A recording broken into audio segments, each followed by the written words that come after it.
औज़ुबिल्लाहिमिनश्शैतानिर्रजीम बिस्मिल्लाहिर्रहमानिर्रहीम। हमारे पास question number 1 दिया गया है और क्वेश्चन नंबर 1 की ये स्टेटमेंट हमारे सामने शो हो रही है।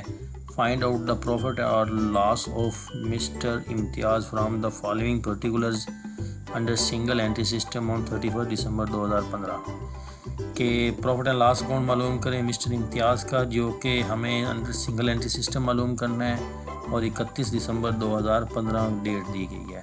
गिवन डाटा हमारे पास दिया हुआ है। Opening capital 6000, closing capital 9000, drawings 800 रुपये हैं, फ्रेश कैपिटल हमें दिया गया है 1400 रुपये। तो यहाँ पे हमें जो है सिंगल एंट्री के सिस्टम के तहत हमें मिस्टर इम्तियाज़ का प्रॉफिट एंड लॉस अकाउंट मालूम करना है कि साल के शुरू में जब उसने सरमाया लगाया था कारोबार में वो 6000 रुपये था।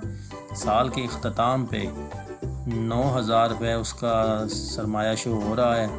साल के दौरान उसने जो अपने ज़ाती इस्तेमाल के लिए ड्राइंग इस्तेमाल की हैं वो 800 रुपये हैं और इसी साल के दौरान अगर उसने मज़ीद फ़्रेश कैपिटल जो की सूरत में जो सरमाया लगाया वो 1400 रुपये है।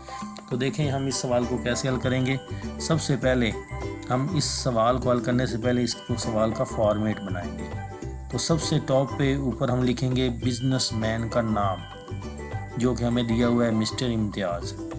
उसके बाद जो हमने स्टेटमेंट बनानी है वो statement profit and loss account. इसके बाद हम लिखेंगे कि ये स्टेटमेंट किस साल के लिए बनाई जा रही है, तो वो हमें बताया गया है कि फॉर द ईयर एंडेड 31 दिसंबर 2015। ये गिवन डाटे में हमारे पास सारा कुछ मालूम किया गया है कि मिस्टर इम्तियाज़ जो है वो बिजनेसमैन है जिसका ये हम अकाउंट मैनेज कर रहे हैं। उसका हमने प्रॉफिट एंड लॉस अकाउंट की स्टेटमेंट बना रहे हैं और डेट कौन सी बताई गई है 31 दिसंबर 2015।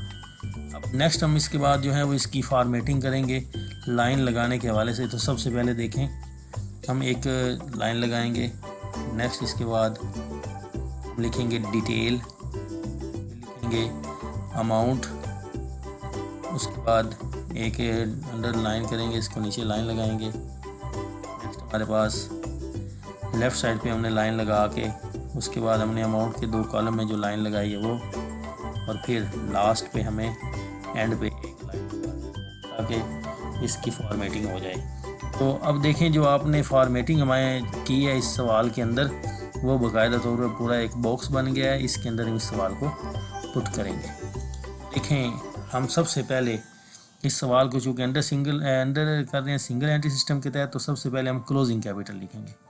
तो क्लोजिंग कैपिटल की वैल्यू हमें दी हुई है 9000 रुपये। जैसे ही 9000 रुपये हमने लिखा तो हमारे पास लिखा गया है क्लोजिंग कैपिटल या एंडिंग कैपिटल भी इसको कहते हैं। इसके बाद हम इसके अंदर ऐड कर देंगे ड्राइंग्स 800 रुपये। ड्राइंग को ऐड करने से हमें ये मालूम हो जाएगा कि जो मालिक ने ज़ाती इस्तेमाल के लिए पूरे साल में चीज़ें निकाली हैं कारोबार से उसको हम ऐड बैक करेंगे। ऐड बैक करने से इसको ऐड करने से हमें पता चल जाए कि साल के शुरू में जो मालिक ने सरमाया लगाया था उस एंडिंग सरमाए के अंदर ड्राइंग जमा करके पता चल गया है कि ये मैक्सिमम हमारे पास कितना सरमाया बिज़नेस के अंदर रहा है। इसके बाद हम क्या करेंगे कि इसके में से फ्रेश कैपिटल जो 1400 रुपये है ये दिया गया, इसको हम माइनस करेंगे तो लेस फ्रेश कैपिटल, तो कंट्रीब्यूटेड कैपिटल आ जाएगा। इस कंट्रीब्यूटेड कैपिटल में से लेस कर देंगे ओपनिंग कैपिटल 6000 रुपये। जैसे ही हम 8400 में से 6000 माइनस करेंगे तो हमारे पास 2400 रुपये बच जाएगा। इसके बाद इंटरेस्ट ऑन कैपिटल जो कि कारोबार में दिया हुआ नहीं है लेकिन इसको हम ज़रूर माइनस करेंगे क्योंकि ये बिज़नेस के लिए एक्सपेंस होता है, इसको हम ज़ीरो कंसीडर कर रहे हैं तो माइनस करेंगे लेस इंटरेस्ट ऑन कैपिटल। तो 2400 में से जब ज़ीरो माइनस होगा तो आपके पास आ जाएगा 2400 रुपये। क्योंकि पॉजिटिव में आंसर आया लिहाजा इस कारोबार में आप मिस्टर इम्तियाज़ को नेट इनकम या नेट प्रॉफिट हुआ है इस पूरे सवाल के अंदर। उम्मीद करता हूँ आपको सवाल की समझ आई होगी। नेक्स्ट सवाल तक के लिए इजाज़त दीजिए। अल्लाह हाफिज़।